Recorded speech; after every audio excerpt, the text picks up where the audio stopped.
પાટણના સુજનીપુર સ્થિત જિલ્લા સબ જેલમાં રક્ષાબંધનની ખૂબ જ મોટા પ્રમાણમાં ઉજવણી કરવામાં આવી હતી। બંદીવાન ભાઈઓએ તેમની બહેનો સરળતાથી રાખડી બાંધી શકે તે માટે સબ જેલ પ્રશાસન દ્વારા ખાસ વ્યવસ્થા કરવામાં આવી હતી।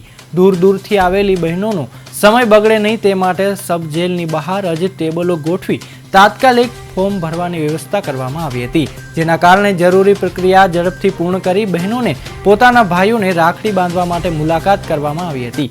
બહેનોએ ભાઈઓના કાંડે રાખડી બાંધી મોં મીઠું કરાવ્યું હતું। આ રક્ષાબંધનના પવિત્ર પર્વ સબ જેલ તંત્રના આ માનવીય અને સંવેદનશીલ અભિગમની મુલાકાતો દ્વારા પ્રશાસન દ્વારા આ કાર્યવાહી કરવામાં આવી હતી। આ પ્રસંગે પાટણ સબ જેલના જેલર બીટી દેસાઈએ સમગ્ર વ્યવસ્થાની માહિતી પણ આપી હતી।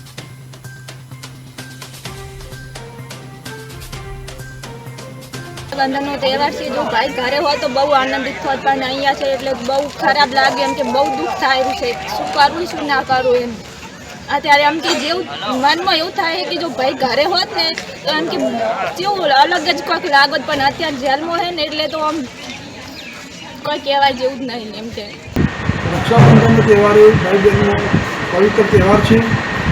અત્યારે પાટણ સબ જેલ ખાતે બહેનો જલ્દી રાખડી બાંધી શકે માટે બહાર ટેબલ અને ગેટ ફોર્મ ભરવાની સુચારુ વ્યવસ્થા કરવામાં આવેલ છે, અને જેનાથી ફોર્મ અંદર મોકલી એને જલ્દી ફટાફટ આરોપીને બોલાવી બહેનોને રક્ષાબંધનની કાર્યવાહી પૂર્ણ કરી અને ફટાફટ એમને મુક્ત કરવામાં આવશે।